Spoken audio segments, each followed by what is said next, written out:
And I would like to say something. I've now come to a number of these meetings.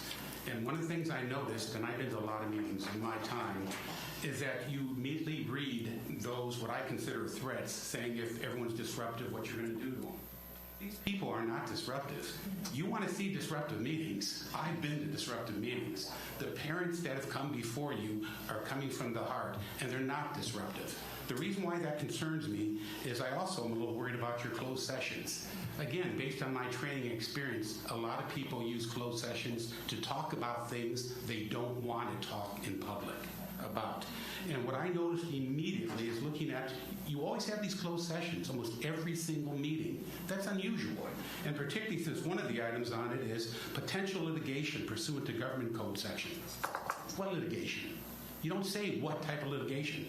I'm used to that because a lot of times my name is usually mentioned, potential litigation. You don't say what the potential litigation is. And what really worries me is 2.3, to discuss the threat to public services facility or public health emergency pursuant to government code section. So you were discussing an emergency back in closed session that was so important that you have to keep it secret about this emergency, but yet you decided nothing. Because when you came out, you said nothing. So I'm curious, what is that emergency that you were discussing about in closed session? I hope, and I warned you about this, well, Speaker already mentioned the Attorney General of the United States saying that these people are terrorists. And we know that he has ordered the FBI to look into it. And I warned you weeks ago, you better not be doing the same thing.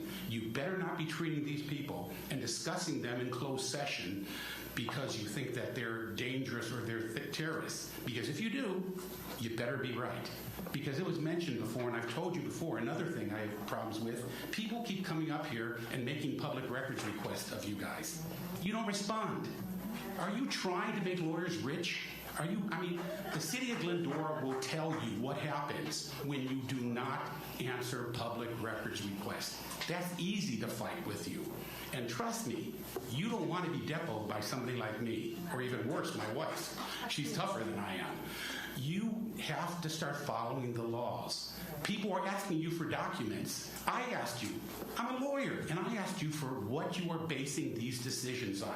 Because obviously, you must have some treatises, you must have books, you must have studies. Before you are forcing children to go through what you are, you better have something to back it up. I've asked you now 3 times for that information, and either there is none, or you're keeping it from me. Now, that's not a smart move. Thank you, Mr. Harris.